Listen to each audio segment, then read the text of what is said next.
Di sebuah desa nelayan yang tenang di pesisir Sumatera Barat, di mana angin laut membawa bisikan kisah dari negeri yang jauh, hiduplah seorang anak laki-laki bernama Malin Kundang. Ia dan ibunya, Mande Rubayah, menjalani hidup yang sangat sederhana. Cinta Mande Rubayah pada putranya begitu dalam dan luas, seluas lautan yang terhampar di depan mata mereka. Setiap pagi, dengan tangan yang telah lapuk dimakan usia, namun hati yang penuh cinta, ia menjual ikan hasil tangkapannya. Semua demi menafkahi Malin. Namun, hati Malin berbeda. Ia tidak pernah puas dengan kehidupan sederhana sebagai nelayan. Ia sering berdiri di tepi pantai, matanya terpaku pada cakrawala, memandangi kapel-kapel dagang besar yang berlayar dan memimpikan kehidupan mewah serta petualangan di luar desa kecilnya. Suatu hari, sebuah kapal besar yang lebih megah dari apapun yang pernah dilihatnya berlabuh di pelabuhan desa. Malin melihatnya sebagai sebuah kesempatan emas. Dengan berat hati, ia menghampiri ibunya. Ia menceritakan semua mimpinya tentang kehidupan yang ia dambakan dan berjanji akan kembali sebagai orang kaya untuk mengangkat ibunya dari kesulitan. Mande Rubayah, hatinya terbelah antara cinta dan rasa takut kehilangan, akhirnya memberikan restu beserta seluruh tabungannya yang tak seberapa. Dengan mata berlinang air mata, ia menyaksikan putranya naik ke kapal. Sosok kecil Malin perlahan menghilang di telan luasnya lautan. Sementara hati sang ibu tak henti-hentinya membisikkan doa untuk kepulangannya yang selamat. Tahun-tahun berlalu begitu cepat. Hingga 1 dekade terlewati, Mande Rubayah semakin tua, punggungnya semakin membungkuk. Namun matanya tak pernah lelah memindai cakrawala, mencari tanda-tanda kepulangan putranya. Setiap hari ia pergi ke dermaga, bertanya kepada setiap pelaut yang datang tentang kabar Malin Kundang. Para penduduk desa merasa iba padanya.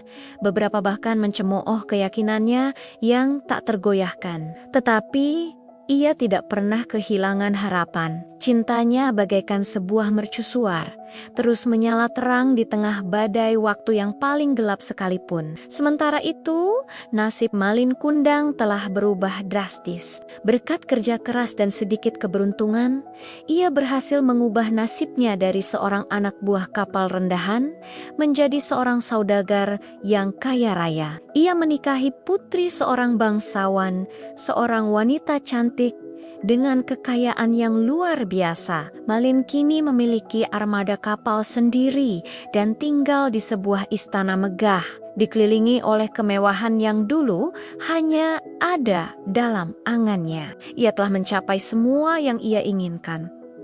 Tetapi dalam perjalanan mengejar kekayaan, ia telah melupakan wanita sederhana yang telah memberinya segalanya, yaitu ibunya sendiri. Pada suatu hari yang menentukan, badai besar memaksa kapal megah Malin Kundang untuk mencari perlindungan di pelabuhan yang sama dengan tempat ia berangkat bertahan-tahan yang lalu. Kabar kedatangan seorang saudagar kaya dengan cepat menyebar ke seluruh desa. Seorang nelayan tua mengenali wajah yang tak asing dari pria kaya itu dan segera berlari ke gubuk Mande Rubayah.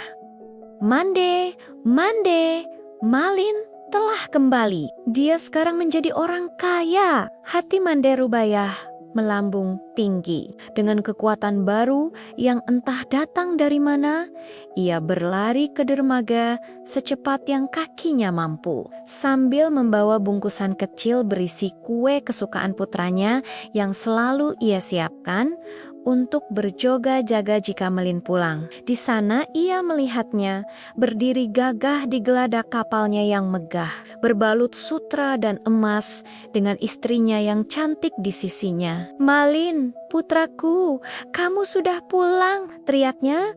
Suaranya bergetar karena sukacita dan kelegaan yang luar biasa. Malin Kundang menoleh. Ia melihat wanita tua yang rapuh dengan pakaian kompeng camping itu mengulurkan tangan ke arahnya. Istrinya menatap Malin dengan ekspresi bingung dan sedikit jijik. "Siapa wanita tua malang itu, sayangku?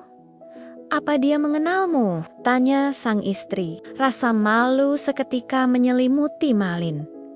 Ia tidak sanggup mengakui bahwa wanita tua miskin ini adalah ibunya. Hal itu akan merusak citranya, statusnya yang sudah tinggi. Dengan suara dingin tanpa perasaan, ia menyangkal ibunya. "Aku tidak mengenalmu, wanita tua.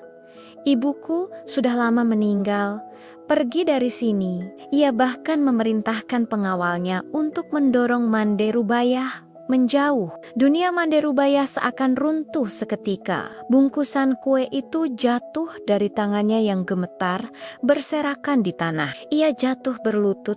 Hatinya hancur berkeping-keping. Rasa sakit akibat penolakan itu terasa lebih dalam dari lautan manapun. Cintanya yang besar berubah menjadi kesedihan yang tak tertahankan. Sambil menatap ke langit, dengan tangan terangkat dalam keputusasaan, sebuah kutukan keluar dari bibirnya.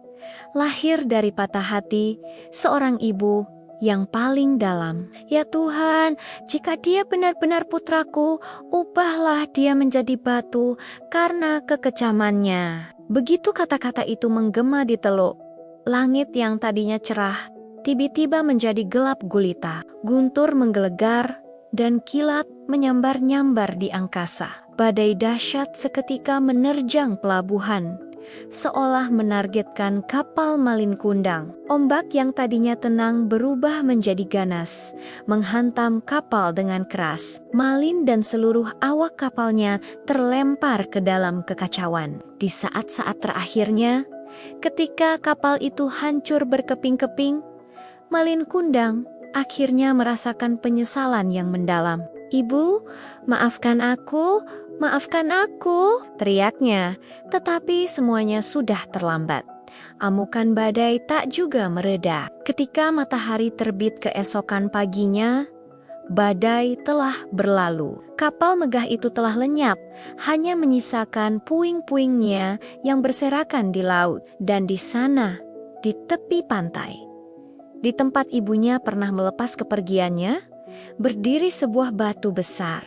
Bentuknya sangat mirip dengan seorang pria yang sedang bersujud, seolah memohon pengampunan. Legenda mengatakan, itulah Malin Kundang yang selamanya membeku dalam batu, sebagai pengingat abadi akan akibat dari melupakan asal-usul dan tidak menghormati cinta seorang ibu. Batu yang dikenal sebagai batu Malin Kundang itu masih berdiri kokoh di pesisir Sumatera Barat hingga hari ini, menjadi saksi bisu dari sebuah kisah yang memilukan. Terima kasih telah menonton. Jangan lupa untuk menyukai dan berlangganan untuk lebih banyak cerita dari seluruh dunia.